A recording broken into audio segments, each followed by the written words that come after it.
Hey everyone, this is the last video I can think of to make at this point based on the books I have in my Tolkien collection and what I want to show on my channel of the various editions and whatnot.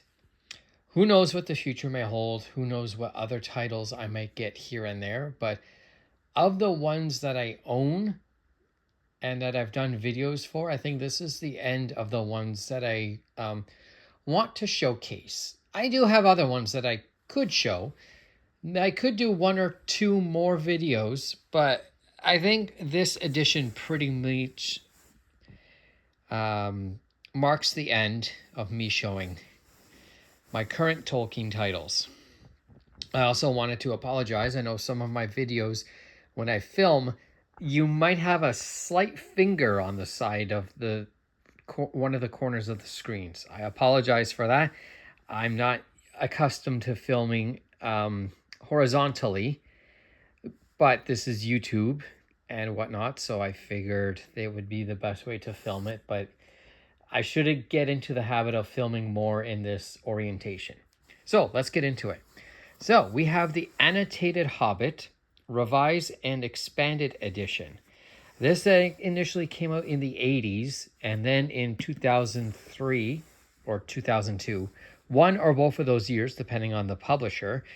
And there is talks of a third version coming out, but there's no online listings or info stating this or with any links or ISBNs or whatnot. So if a third one comes, it'll come, but for now, this is it. And I believe these are out of print. I could be mistaken, but that's why we'll go further into it. So just a little bit of background before I get into this is, if anyone is familiar with the Lord of the Rings 50th anniversary box set or 60th anniversary box set that comes with the Reader's Companion, this sort of takes a similar approach, even though it was made beforehand. The Hobbit is a shorter book than The Lord of the Rings, so as such, the annotations are contained within the same book itself. With The Lord of the Rings, they were approaching that with the same angle, but it is too large of a work, even if you divide it into 3 physical books. So that's why they did the Reader's Companion separately rather than integrating it into the text itself. A little bit of that out of the way, but now let's have a peek at this. So here is the front cover. Oh, I should also mention that this is an oversized hardcover. It's about the same size as the Alan Lee Hobbit, the Complete Guide to Middle-earth that I showed previously in a video. The 2002 Alan Lee Lord of the Rings box set, and the 2004 Ted Nasmith Silmarillion. So it is very, very close to matching those. The size dimensions could be exact, but they could be off by a little bit when it comes to here. But anyways, so that's why it's taking up so much of the screen, is that I'm not really zoomed in. It's just, it's a larger book. So let's get into it. So here we have the front image with various Hobbit imagery. You got the mountains at the top, Smaug in the pile of gold in the color, and then we see the Mirkwood there. We flip it over and look at the back. It tells you a little bit about it, which I'm going to hesitate for about 2 to 3 seconds so you can have a good look at it, or pause. Okay. And lastly, let's have a peek at the spine. Nothing too special, but that's how it looks side on. Now we open it up. Inside it's orange at the front, and also likely at the back too, because that's how the books are done. Yep. Let's have a look at the book under the dust jacket. I should do this more often, I admit. Now this doesn't feel 100% cloth, but it feels like how an older hardcover would with the book taken off. Maybe textured paper, but not of a bad quality, if that makes sense. Like, it feels nice. It just doesn't feel cloth the way that my Complete Guide to Middle-earth did. But I don't know much about books or bookbinding. Then we got the spine there. Now, a deluxe version or a slipcased version of this title has never existed yet, But who knows what might happen, especially with the third version at some point on the horizon, unless something happens. So let's have a peek here. Here's a picture of Tolkien taken roughly a month, give or take a few days, after The Hobbit was published. So those who like to imagine what he looked like at various stages of his life, that's how he looked when The Hobbit was published. We're used to seeing him as the older man due to pictures, due to when The Lord of the Rings became popular and whatnot. You don't see too many younger photos of him. At least, I mean, they're not commonplace. And then we have your title page. Now we get to the printing info. If this edition is out of print, I may very well have a copy from the final print run. That's the printing info there. All that. A couple quotes there. And of course, contents.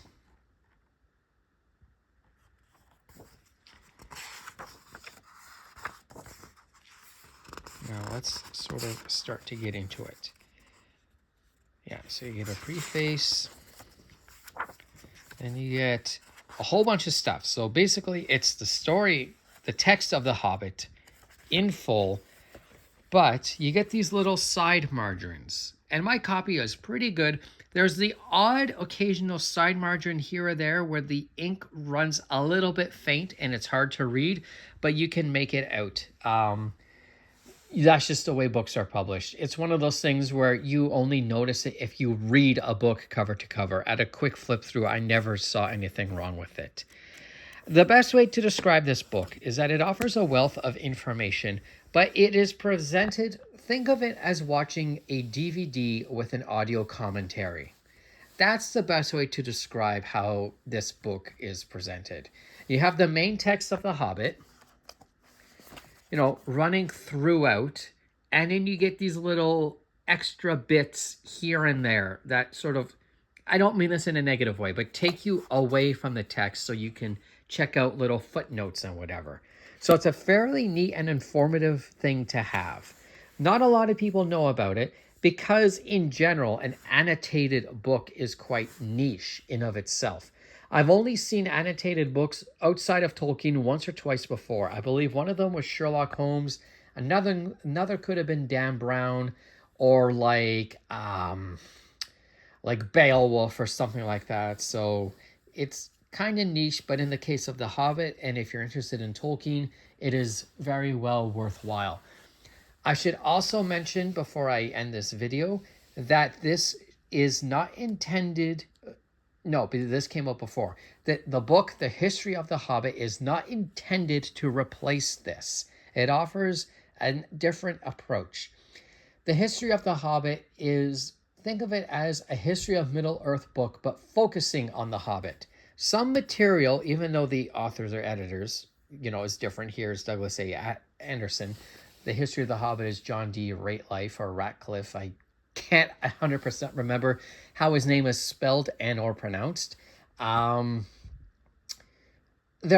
Because of how The Hobbit was conceived and written and published, there's bound to be some crossover between the two, but neither is intended to replace the other, but rather supplement or complement it.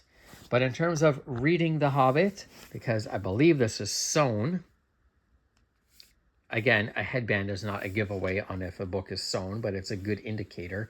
This is a very good, way to read The Hobbit, even if you don't pay attention to the side stuff. But that's why you get this version. So for now, this is it, folks, but keep an eye on the channel. I might showcase my first ever Tolkien books that I got, and maybe one more after that. But this is more or less it. Thanks, guys, and take care.